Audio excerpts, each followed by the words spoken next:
What happens when devotion and belief exist alongside jealousy, anger, and control? We often think of violence as something external, something that comes from dark alleys or unfamiliar faces. But sometimes it emerges in places we believe are protected, places shaped by prayer, reflection, and trust.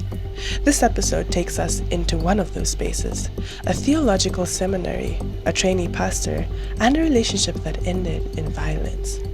For listeners joining us for the first time, this episode features forensic psychologist Dr. Emma Nafuka, who also appeared in our pilot episode to help us unpack the behavior and possible power dynamics between Rachel Rittman and Reino Dupree. In this story, she returns to offer further insight into the psychology of the individual at the center of this case. With that said, welcome back to Desert Crime. Or if this is your first time listening, welcome to Desert Crime. This is the story of the trainee pastor.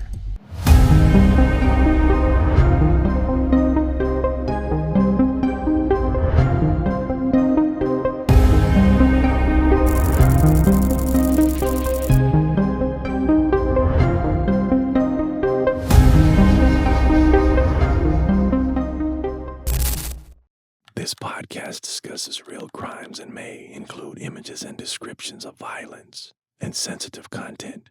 Viewer and listener discretion is advised. Nestled within a spiritual community, people make assumptions about safety. They believe that places of faith are insulated from violence, that where people gather for guidance, hurt does not follow. But this assumption is wrong. This story begins in Windhoek on the 22nd of February 2014 at the United Lutheran Theological Seminary, Paulinum, a place where young people come to deepen their spiritual lives. One of them was Gofaone Motlamme, a 32-year-old student from Botswana, actively preparing for a life of religious service. But how could it be possible that a place that represented something peaceful and holy became a crime scene? Was it that the devil had infiltrated the building? And if so, how? It is important to note that Motlamme had friendships and family. And like any other woman, she pursued a romantic relationship. But their relationship was described as on and off, and there are no records of how long they had been in a relationship. At the time of her murder, they had allegedly broken up.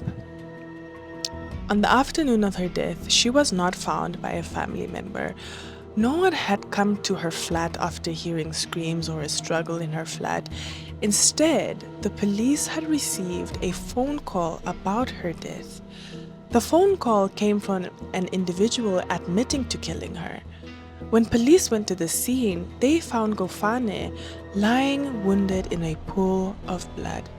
2 broken blood-stained kitchen knives were discovered, as well as a third still intact, photographed at the scene.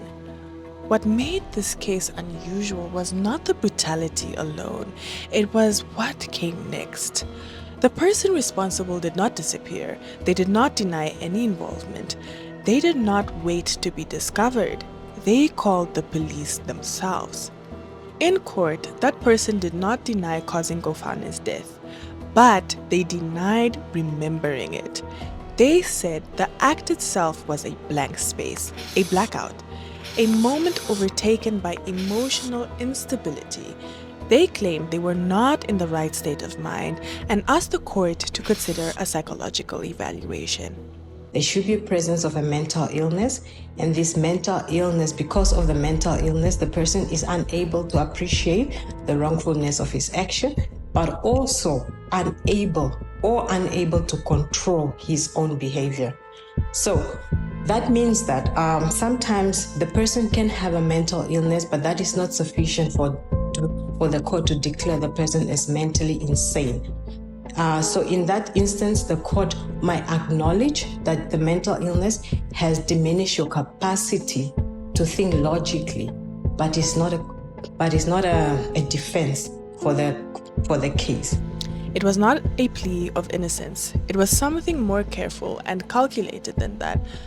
Because by admitting the outcome, but distancing themselves from the act, they placed the court in a difficult position. Because in law, memory loss does not erase responsibility, but mental incapacity can lessen punishment. So the judge may actually use that then during mitigation to say, I take into consideration that you had a mental illness, and because of that, maybe I'm going to reduce your sentence. Rather than usually I would sentence 20 years, I would give you 5 years in consideration of the mental illness. There was no indication of mental illness, no evidence of psychological disturbance, no impairment that would have prevented the accused from understanding what they were doing or that it was wrong. The claim of instability did not hold. As the trial unfolded, more details emerged. Messages had been discovered, jealousy and control entered the picture, the number of wounds, the sustained nature of the attack, the actions before and after the killing, all of it pointed away from confusion and toward intent. Intimate partner homicide is results due to a lot of complex issues stemming from manipulation. We are also looking at lack of control sometimes. And what happened in this instance is that the perpetrator sometimes loses control due to a number of factors, which would mean that they might be experiencing a lot of other stressors, and then the incident, for instance, like the losing the girlfriend, leaving them, could have been a trigger for them. So, but the trigger needs to be appropriate in order for this person to respond aggressively. And when I mean appropriate is that it needs to be tailor-made for that individual. There is no unique appropriate trigger to push you to the edge. It's unique for everyone. So, and also that trigger plays a role when we have to consider also what is your life circumstances. The stressor needs to come at the right time.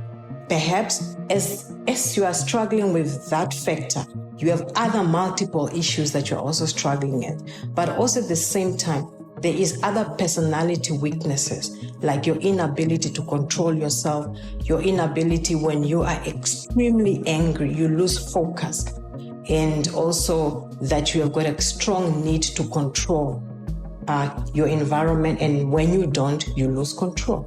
So it's a combination of external factors, your environment.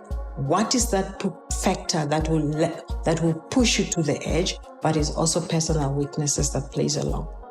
The person who committed the crime, Andre Friedel Dausab, the man who had admitted to killing Gofaone Motlamme, the man who had claimed not remembering doing it. During sentencing, Dausab argued that any sentence longer than 15 years would be inhumane. He said that life imprisonment would be equivalent to a death sentence for him. The judge was just not persuaded. She noted that his submissions focused largely on his own suffering and not the life that had been taken. In sentencing him to life imprisonment, the court made a distinction that sits at the center of this case. Admitting to a crime is not the same as taking accountability for it. The court also spoke about what was left behind.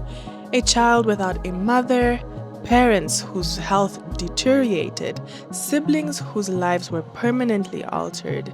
A future shaped by faith and service was erased, not by a stranger, but by someone who knew her intimately. This case leaves us with a question that has no easy answer. Can someone accept responsibility for a death while refusing to fully own the choices that caused it? And when claims of mental instability are raised after the fact, where do we draw the line between explanation and evasion? The court drew that line clearly, but the tension remains. This has been desert crime. Sometimes the most unsettling cases are not the ones where guilt is denied, but the ones where it is admitted, carefully shaped, and partially withdrawn. Thank you for listening.